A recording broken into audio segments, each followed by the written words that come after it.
Nous enquêtons sur un meurtre dans l'Ohio. Un dentiste apprécié et sa femme ont été retrouvés morts chez eux, avec leurs jeunes enfants également présents. Il y a un corps. Vier Städte. Beschwerde. Il est allongé à côté de son lit, dans son sang.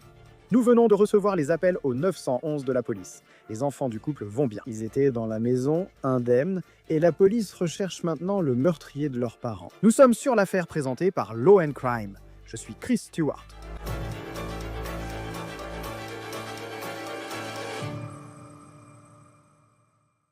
Salut à tous. Avant de commencer cet épisode de On the Case, l'une des émissions les plus vues sur YouTube, je veux vous parler de notre sponsor, Morgan & Morgan, le plus grand cabinet d'avocats spécialisé dans les blessures corporelles aux États-Unis. Ils ont plus de 1000 avocats et ils ont récupéré 25 milliards pour plus de 500 000 clients au cours des derniers mois. Un client en Floride a obtenu 12 millions alors que l'assurance ne proposait que 350 000. En Pennsylvanie, un client a reçu 26 millions 40 fois plus que l'offre de l'assureur. Morgan & Morgan vous facilite la tâche pour vous battre pour ce que vous méritez. Vous pouvez déposer une réclamation depuis votre téléphone, même en cas de blessure, sur forthepeople.com/overthecounter.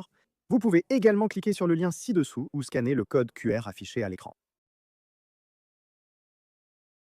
Nous suivons une histoire en développement. Dans l'Ohio, un mari et sa femme ont été retrouvés morts par balle à l'intérieur de leur domicile, la veille du Nouvel An. Voici une vidéo de ce couple, Spencer et Monique Tape.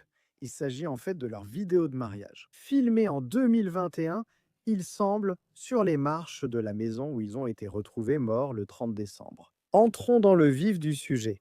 À ce stade, nous savons que Spencer et Monique vivaient à Columbus, Ohio. Spencer était dentiste à Athens, dans l'Ohio, non loin de là. Sa biographie sur le site de son cabinet précise qu'il a obtenu son diplôme de docteur en chirurgie dentaire à l'Université d'État de l'Ohio en 2017. Et il était passionné par le fait d'offrir des soins de la plus haute qualité et une expérience confortable tout en établissant des relations significatives avec ses patients. En dehors du travail, il aimait le golf, voyager et passer du temps en famille. Désormais, Spencer était marié à Monique Tape. Ils avaient 2 enfants. Nous pensons que ces enfants sont en bas âge. Ce couple allait bientôt fêter ses 5 ans de mariage. Ils se sont mariés le 30 janvier 2021 à Columbus. Voici leur vidéo. Un membre de la famille l'a filmé et nous a permis d'en diffuser une partie. Et quand vous regardez cette vidéo, cela montre vraiment à quel point ce couple semblait être aimé et à quel point ils s'aimaient l'un l'autre. Alors, décomposons ce que la police nous dit à partir des appels téléphoniques reçus le 30 décembre. Police de Columbus, vérification 107. Bonjour, oui, je voudrais demander un contrôle de bien-être pour une personne à son domicile. La police a d'abord été appelée par le cabinet dentaire du docteur Tape, car Spencer ne s'est pas présenté au travail. Cette personne, Spencer, travaillait avec moi, et il ne s'est pas présenté au travail ce matin, et nous n'arrivons pas à le joindre, ni lui ni sa famille. Il ne s'est pas présenté au travail. C'est bien ça? D'accord. Donc a-t-il des problèmes de santé? Non, il a toujours été fiable et nous ne parvenons pas à le joindre, ni sa femme, ni sa famille, ni personne de cette maison.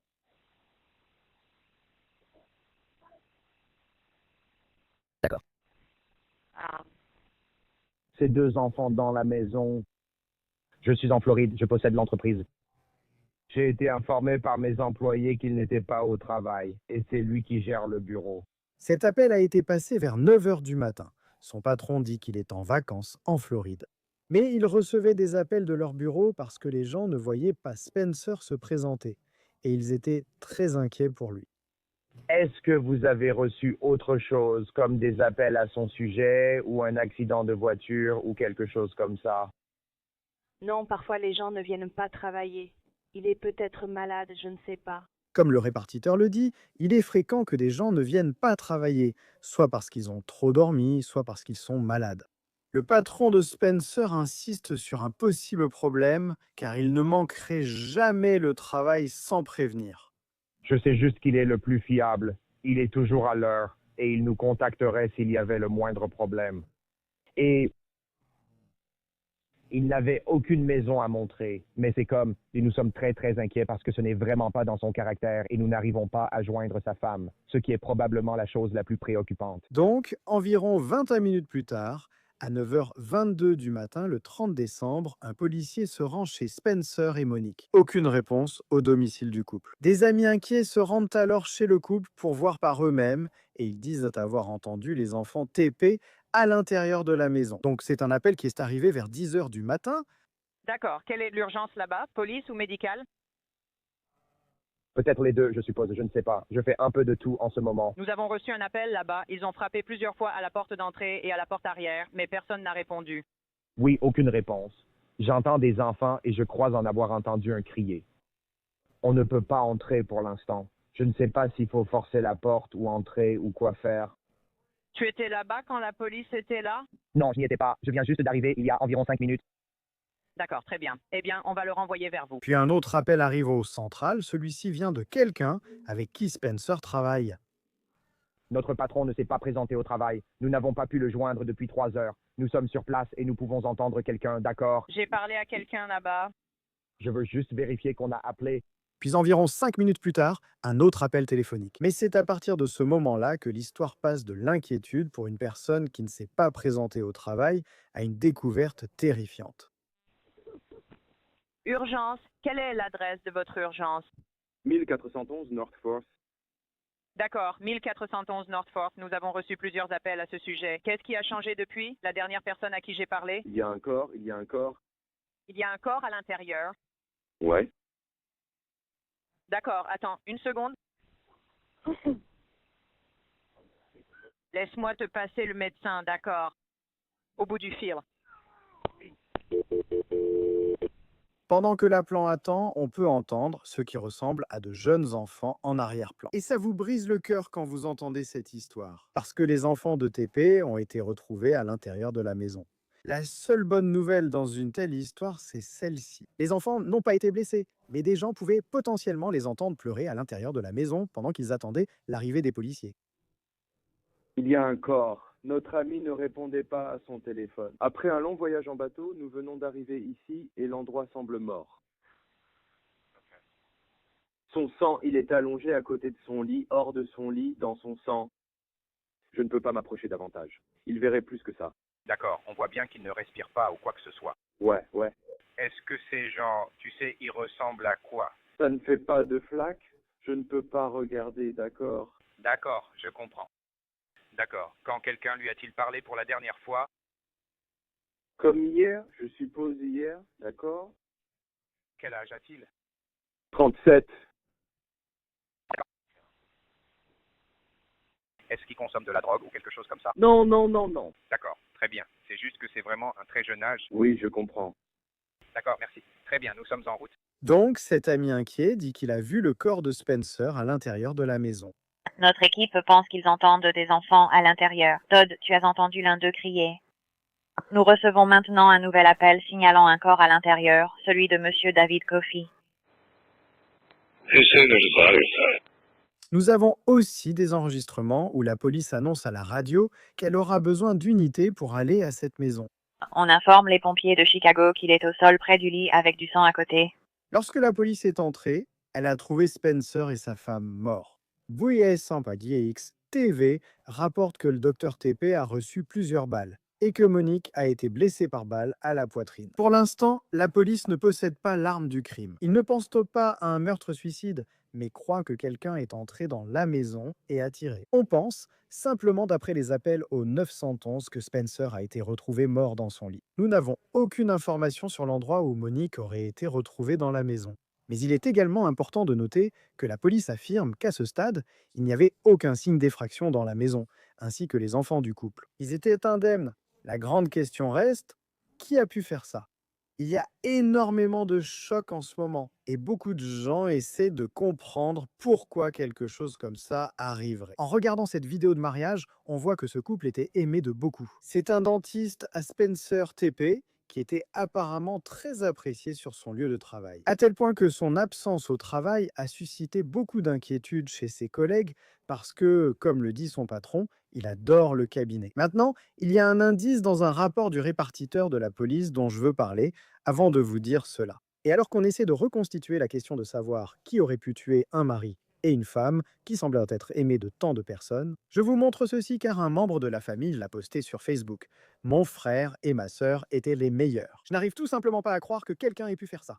Je vous aime, Spence et Mo. À l'Athens Dental Depot, où Spencer TP était dentiste, ils ont publié cela sur Facebook. Citation: c'est le cœur lourd que nous annonçons le décès soudain de notre cher collègue et ami, le docteur Spencer TP, ainsi que de son épouse Monique. Il manquera profondément à notre équipe et aux nombreux patients dont il s'est occupé au fil des années. Nous adressons nos sincères condoléances à leurs familles et proches en ces moments difficiles. Merci de continuer à faire preuve de patience, de soutien et de respecter la vie privée de notre équipe pendant notre deuil. Parlons maintenant de l'indice mentionné par le Columbus Dispatch, le journal de Columbus. Et il est indiqué qu'il y a une mention d'un appel pour un 41A qui est le code de la police pour un rapport de vol dans un rapport du répartiteur du soir lié à l'adresse où les tépis ont été retrouvés morts. Maintenant, le journal dit qu'il n'a pas reçu d'autres informations de la police concernant cet indice potentiel à ce stade. Mais les voisins de ce quartier de Columbus disent que ce n'est pas une zone qui connaît habituellement beaucoup de criminalité. Et même ceux qui n'avaient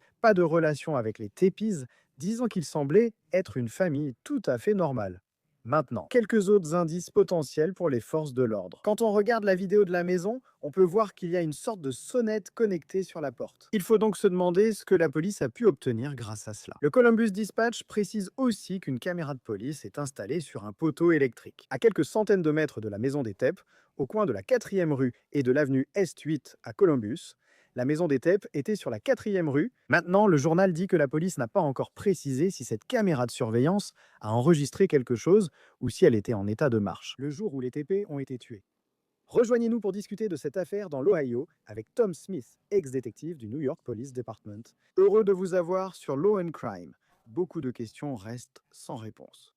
En tant que détective, quelles sont les choses qui vous interpellent en ce moment, sachant qu'il y a encore beaucoup de choses que nous ignorons? Oui, c'est une affaire triste. Chris, et tu as raison, c'est bouleversant. Mais quand on pense comme les détectives qui travaillent sur cette affaire, l'absence d'effraction est un élément important. Aucune arme du crime n'a été retrouvée sur les lieux, ce qui veut dire, tu sais, que la personne qui a fait ça l'a probablement emporté. La différence dans le nombre de tirs sur les victimes est intéressante aussi. Plusieurs balles sur l'homme et, d'après le rapport, une seule sur la femme. Tu sais, ça pourrait aussi vouloir dire quelque chose. Une élimination plus agressive, si on peut dire, du mari que de la femme, ça pourrait aussi valoir la peine d'être examiné. Le fait qu'il n'y ait pas eu d'effraction. Car généralement, d'après les histoires que j'ai couvertes, j'ai l'impression que c'est souvent quelqu'un qui les connaissait. À ce stade, on ignore tout sur la police. En général, sans effraction, qu'en pensez-vous? Oui, généralement, on peut faire une sorte de supposition, ce qu'on ne veut jamais faire dans les forces de l'ordre, que la personne ait connu des victimes. Mais c'est là que vous entrez dans le vif de cette enquête. Et quand vous êtes dans une telle situation, Chris, sans aucune piste exploitable, vous devez vraiment approfondir l'enquête sur les 2 victimes et sur l'endroit où elles se trouvaient, ce qu'elles faisaient au cours de la ou des 2 dernières semaines. En plus de cela, comme nous en parlons toujours, il faut examiner leurs réseaux sociaux, qui sont leurs amis, avec qui elles parlent.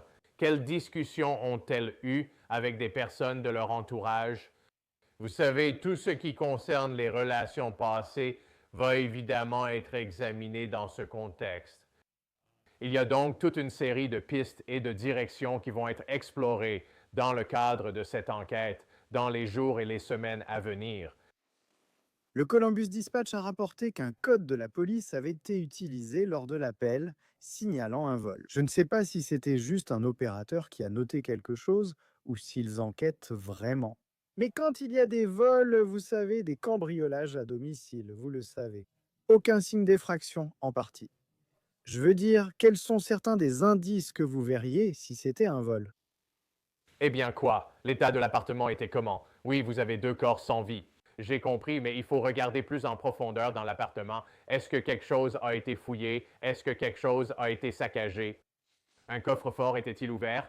Y avait-il un endroit où des choses sont cachées, des choses ouvertes comme ça? Ils doivent vérifier leur compte bancaire et voir si quelque chose a été retiré pendant la période de ces meurtres. Donc, vous savez, tout cela fait partie de l'ensemble de cette enquête. Vous savez, il ne faut jamais tirer de conclusions hâtives ou faire des suppositions quand on a un tel meurtre. Tout est envisageable, vous savez, un vol, une vengeance pour quelque chose, tout cela va être examiné. Tout détective sait qu'il ne faut pas rester bloqué en réfléchissant trop.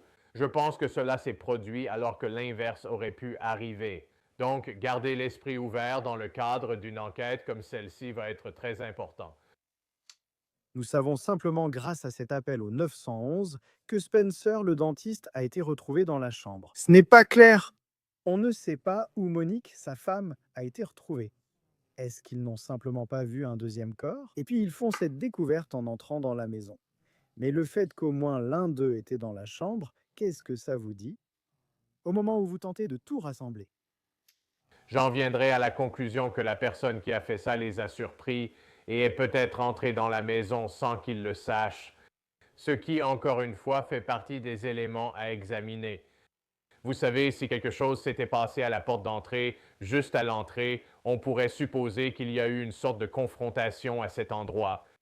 Mais le fait qu'ils étaient au lit est, à mon avis, un indice important et ils étaient détendus. Ils étaient dans leur chambre, vous savez, et ils ne pensaient pas vraiment à quelqu'un dans la maison, quelque chose comme ça. Donc, la position de leur corps va être très importante dans ce cas. Et comme toujours, Chris, comme nous l'avons dit tant de fois dans ton émission et ailleurs, la police ne va pas tout révéler. Tu sais, il y a certaines choses qu'ils vont garder pour eux à cause de faits importants que peut-être seuls eux connaissent ou que seul un tueur aurait pu savoir.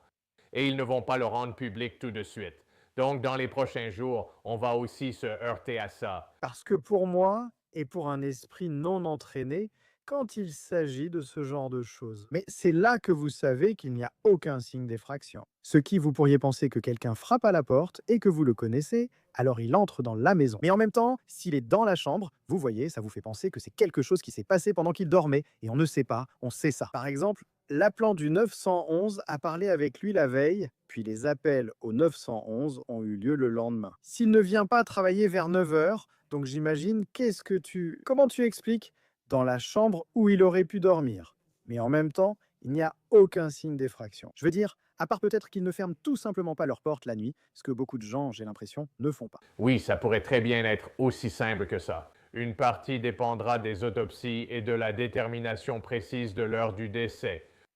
Ça va aussi jouer un rôle là-dedans. Est-ce que c'est arrivé au milieu de la nuit? Est-ce que c'est arrivé tôt le matin? Tout cela va aussi être pris en compte. En plus, vous savez, il y avait aussi 2 enfants indemnes dans la maison. Cela pourrait jouer un rôle clé dans cette affaire. Aussi petits et innocents qu'ils soient, comme vous le savez, ces enfants pourraient fournir de grands indices sur ce qui s'est passé là-bas. Des cris, des hurlements, vous savez, tout ce genre de choses. Donc, même s'ils sont très jeunes, ils pourraient fournir des informations vraiment essentielles à ce sujet. En ce qui concerne simplement les informations diffusées par les forces de l'ordre à ce stade, vous savez, et cela ne s'est produit qu'il y a quelques jours, le 30 décembre, mais vous savez, si vous savez, vraiment un tueur en liberté. Quelqu'un qui entre dans cette maison, tue 2 personnes, puis s'enfuit. Vous savez, dans certains cas, c'est, énorme, et c'est effectivement une grande affaire à Columbus. Mais vous voyez les policiers dans la rue, et il y a une grande inquiétude dans la communauté, comme s'il n'y avait pas beaucoup de... Cela semble quelque peu ciblé. L'enquête à ce stade, si c'est vraiment ce qui se passe, je veux dire, est-ce que cela vous indique où ils en sont dans l'affaire? Comment gérez-vous l'information publique? Ça en fait partie. De nombreux habitants de Columbus souhaitent sûrement plus d'informations, surtout s'ils vivent dans ce quartier, après qu'une personne soit entrée dans une maison et ait agi ainsi. Oui, c'est exactement ce qui va se passer. Cela montre bien comment la police gère cette affaire. S'ils se focalisent sur une seule information, ils ont sans doute déjà reçu un tuyau. Ils pourraient avoir des informations, peut-être de l'acide désoxyribonucléique, quelque chose dans ce genre qu'ils ne vont pas encore révéler, ce qui va rendre cela très intéressant. L'autre chose, c'est que si vous regardez les vidéos qui ont été prises par les actualités locales, ils ont une caméra Ring sur leur porte, alors peuvent-ils accéder à cela en plus de toutes les autres caméras dans cette zone? Vous le savez aussi bien que moi, Chris, la technologie joue aujourd'hui un rôle clé dans l'application de la loi et la résolution des crimes. Vous savez où cela se passe. Donc, vous avez un point de départ pour toute information vidéo et tout renseignement vidéo que vous souhaitez recueillir. Ensuite, vous élargissez à partir de là, explorant toutes les directions depuis cette maison pour repérer des similitudes dans les rues voisines. Oui, ça, et beaucoup, je pense que beaucoup de gens, enfin je sais que pour moi, quand on regarde cette histoire, il semble être deux personnes très sympathiques. Vous savez, c'est ce dentiste qui est très apprécié. Et vous savez, la peur de beaucoup de gens, c'est qu'il y ait juste cet intrus au hasard qui débarque une nuit et vous tire dessus pendant votre sommeil. Mais à quel point est-ce courant, dans des cas comme celui-ci, que ce soit complètement au hasard, que quelqu'un débarque, entre dans une maison et fasse quelque chose comme ça? Écoutez, vous savez, on peut regarder dans l'histoire des crimes en série et ça arrive. Vous savez, les célèbres et tristement célèbres tueurs en série, vous connaissez l'histoire de ce pays. Commettent et perpètrent des actes de violence comme ça, mais ce n'est pas fréquent. Ce n'est pas la majorité, vous savez, donc vous considérez toujours qu'il s'agit d'un crime ciblé. Je pense que l'enquête va viser ces deux individus, ce qui sera sûrement la piste principale de la police, plutôt qu'un acte aléatoire. Pour les deux enfants, il s'agirait de tout petits, ce qui rend cette histoire encore plus horrible. Je veux dire, rien qu'en écoutant l'appel au 911, et puis cette inquiétude, il y a ces deux enfants dans la maison et on ne sait pas ce qu'ils ont vu, s'ils dormaient ou quoi que ce soit de ce genre. Cela suggère quoi sur la personne, puisque les deux enfants n'ont pas été blessés et qu'elle ne voulait peut-être pas vous nuire. Peut-être que la personne ignorait la présence des enfants dans la maison, pensant qu'ils étaient dans leur chambre. Mais s'ils savaient et ne leur ont pas fait de mal, mais qu'ils ont tué deux personnes, qu'est-ce que cela vous dit sur eux? En somme, cela rejoint ce que j'ai dit plus tôt sur un acte de violence ciblé. Vous savez, ils étaient là spécifiquement pour l'un ou l'autre, ou les deux, et puis l'autre personne était là aussi. Donc, sans vouloir paraître froid, mais pourquoi pas, vous savez, on commence à penser à la possibilité d'un témoin. Je vais jusqu'à dire qu'ils ne savaient peut-être pas que les enfants étaient là, vous voyez, pour ne pas leur faire de mal. Dieu merci, c'est ce qui s'est passé. Non, vraiment, vous savez, je pense qu'au début, quand le titre est sorti, on aurait pu penser à un meurtre-suicide, car malheureusement, c'est le genre de choses qu'on voit. Ils n'ont pas l'arme du crime. Selon la police, il y avait plusieurs blessures par balle. Quels sont ces éléments? J'imagine qu'en entrant dans une telle maison et faisant cette découverte, vous recueillez des preuves. C'est essentiel car l'aspect relationnel compte. Il y a, vous savez, les données du téléphone portable, qui sait qui était un de ces patients au cabinet dentaire? Et s'il y avait une sorte de conflit là-bas, je ne sais pas. Mais en ce qui concerne, par exemple, les données médico-légales que vous devez récupérer, quels sont certains des éléments importants que vous devez obtenir à l'intérieur de cette maison? Oui, de nombreuses choses seront rassemblées dans cette maison. Et le bon côté, d'un point de vue d'enquête, c'est une scène de crime intérieur. En somme, il suffit de fermer la porte d'entrée pour la préserver, ce qui facilite le travail des enquêteurs. Parce que tout est là, rien n'est mouillé, il n'y a pas de neige, rien ne s'envole, tout est dans une maison. La collecte de ces informations et preuves sera bien plus facile qu'à l'extérieur. Donc, vous allez chercher toute preuve d'acide désoxyribonucléique, toute empreinte digitale, toute empreinte de pas, tout ce qui pourrait mener à quelque chose, des morceaux déchirés, vous savez, d'un vêtement, tout ce qui concerne la collecte de preuves sera pris en compte. Et ils vont prendre leur temps pour cela, ils vont parcourir toute la maison, l'examiner minutieusement, la quadriller, tout faire. C'est ce qu'ils font. Lorsqu'ils collectent des preuves sur une scène de crime, À quoi ressemblent les conversations avec? De toute évidence, c'était un couple vu son travail et ses appels répétés demandant d'envoyer quelqu'un à cette maison. Il était très apprécié, tout comme ce couple aimé de la famille et des amis. Donc il y a beaucoup de gens qui les connaissaient et, j'en suis sûr, interagissaient avec eux au quotidien. Comment décidez-vous exactement à qui vous allez parler? Comprendre qui ils étaient et qui pourrait être suspect. oui, moi, je commencerai par leur cercle proche, leurs amis les plus proches, ceux avec qui ils étaient tout le temps, avec qui ils traînaient, chez qui ils allaient et en qui ils avaient le plus confiance. Tu sais, tout le monde a ce meilleur ami ou ce groupe d'amis avec qui il est très proche. C'est là que tu commencerais à voir s'il se passait quelque chose d'étrange dans leur relation. Est-ce que quelqu'un a contacté l'un ou l'autre d'entre eux? Des problèmes de harcèlement, quelque chose en rapport avec d'anciennes relations, qui étaient en cours? Vous savez, je vous garantis que si c'était une préoccupation pour l'une de ces victimes, elles en auraient parlé à un ami ou à un membre de leur famille. Et c'est là que vous commencez. Ensuite, vous commencez à élargir des amis proches aux collègues de travail, aux connaissances, et vous continuez à élargir à partir de là. Je commencerai sûrement par ce cercle d'amis et de famille. Je ne suis pas... C'est un peu une question au hasard. Je ne possède pas d'arme à feu moi-même, mais si vous n'avez pas d'arme du crime, mais disons, vous savez, toujours, dans le film. Il y a comme des douilles par terre, enfin de quel type je suppose d'une arme à feu? Si vous n'avez pas l'arme elle-même, quel genre de preuve? Comme peut-être une douille, des résidus de poudre. Qu'est-ce qu'on peut trouver sur la scène? Cela pourrait peut-être vous aider à vous orienter vers la découverte de cette arme, ou au moins à connaître le type d'arme qui a été utilisée.